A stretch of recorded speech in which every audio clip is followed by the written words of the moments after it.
I'm your host, Dr. Joe Dispenza. Let's begin.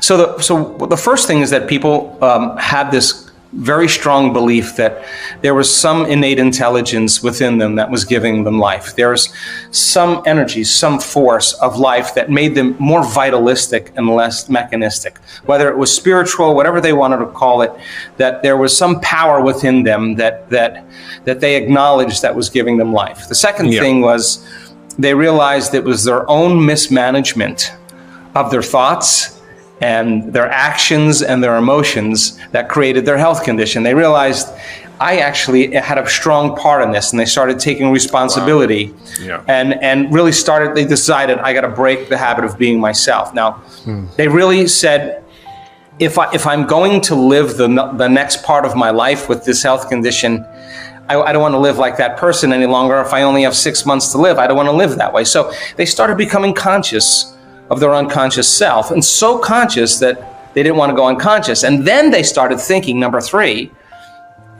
if I actually had a new lease on life, if I actually could heal, if I actually could live another year, how would I live my life? Now, they didn't say I'm going to be the same person. They said, how do I want to think? How do I want to act? How do I want to feel? And exactly how I described, they went into an inward process, not even a meditation, just what do I want to tell myself? And let me repeat it. How do I want to live with my family? How do I want to eat dinner? What emotions do I want to feel? And they started changing their personality. They started reinventing a new self. And then the last thing that they had in common is that they started noticing when they would close their eyes and do this, they lost track of space and time. That they thought it was like 15 minutes that went by or 20 minutes that went by. And in actuality, it was an hour and 20 minutes that went by. They had no sense of space and time in their inner process. And I was interested in demystifying the process because I wanted to see if we could teach that process that worked with sick people on other people, and it worked. So I studied this extensively because we did an experiment. We took a group of people that came to our event, and we did all kinds of brain measurements on them, and then we put heart rate variability devices on them, and we asked them to trade emotions like fear or anger or resentment or impatience or frustration, and stop feeling those feelings, and just for a few times a day to feel gratitude. And we would talk them through it just for 15 minutes, 10 or 15 minutes, 2-3 times a day. At the end of 4 days, we were looking to measure if there were any significant changes in their immune regulation, and we found out that the body started producing 50% more of a chemical called IgA, immunoglobulin A, the body's natural antiviral, antibacterial, natural flu shot. Yeah. And so when you are receiving something favorable, or you just receive something enjoyable, if something wonderful just happened to you, or something really amazing is happening to you, you feel grateful. So the emotional signature of gratitude is something amazing is happening to you, or it just happened to you, right? So It's the ultimate state of receiving emotionally. So if you can teach a person to truly practice gratitude, there'll be significant changes in the way their heart thumps, the way it beats, and what it starts to do to the brain. We've studied this thousands of times. So when you start feeling grateful, your heart starts beating in a rhythm that begins to influence or inform the brain that it's safe to create. It's believing in that moment that it's safe to be out of survival. And practice that enough times, the body starts to regenerate. So we saw changes in immune regulation. We saw changes in gene expression. Why? Because the body's believing it's living in an environment where the person's dreams have already happened. Now, we only accept, believe, and surrender to thoughts that are equal to our emotional state. We never accept, believe, and surrender to thoughts that are not equal to our emotional state. And this is why affirmations don't work. You could say, I'm healthy, I'm healthy, I'm healthy, I'm healthy, I'm wealthy, I'm wealthy, I'm wealthy, I'm wealthy, I'm free, I'm free, I'm free. And your body's going, no, you're not, you're miserable. So the thought never makes it past the brainstem to the body.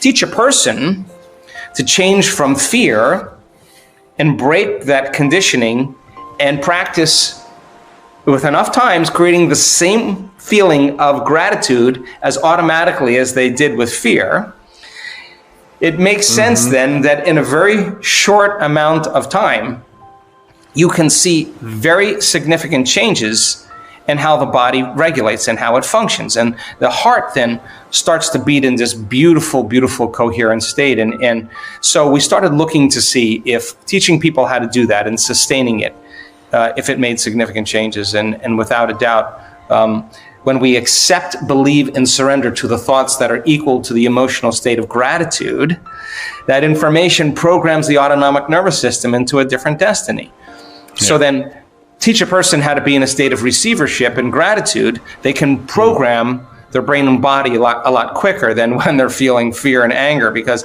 you get the diagnosis. The moment you get the diagnosis, you notice a change in your internal state. You're changed. Yeah. And when you notice that change in your internal state, the brain freezes a frame and takes a snapshot, and that's called a long-term memory. So the doctor says, you have 6 months to live, you have this condition, this is what happened, and all that information's going in because it's equal to the emotion of fear. So, and to get the person out of that state, because that's a state of survival and you're losing energy in the body.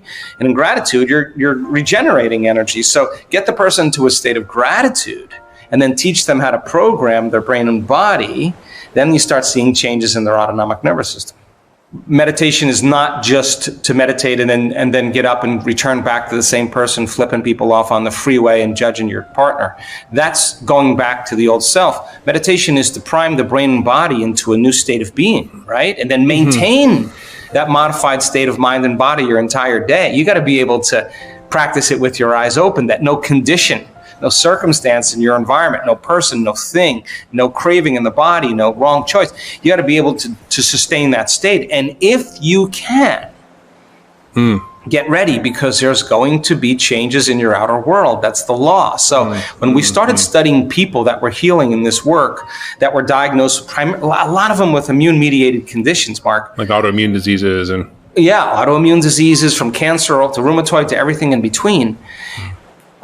They noticed that when they started doing the meditations, their well-being came back, but their blood values and their markers never changed. And it occurred to them, my God, I have a great meditation, I feel amazing, but then when I get up, I return back to the same worrying person. Now I gotta step it up. I gotta make the changes with my eyes open. And when they started doing it with their eyes open, that's when we started seeing the blood values and everything changing. So in our retreats, you can sit as it and get really good at it, but then there's 4 types of meditation. There's a seated, there's a standing, there's a walking, and there's a laying down. And so if you're going to become that person you want to become, you better be able to practice doing it with your eyes open. So we teach people, 1,000, 1,500 people on a beach or in a park. It's really cool to watch. Everybody get that, open their hearts, get in that elevated state and move into a new state of being. And then let's open our eyes. And now let's practice walking with our eyes open as that person. No different than rehearsing for a play, or rehearsing and becoming that person. And if you do it enough times, and a person understands that if they could really, how would I walk if I could heal my body in an hour? Who am I going to leave behind here? And who am I going to walk as? And a lot of people just hit it. And when they do, you see dramatic changes in their health, because they're actually embodying the energy of their future. So we practice sitting, we practice standing and walking, we practice laying down. We practice it all ways because we want the person to become that very person in 1 week.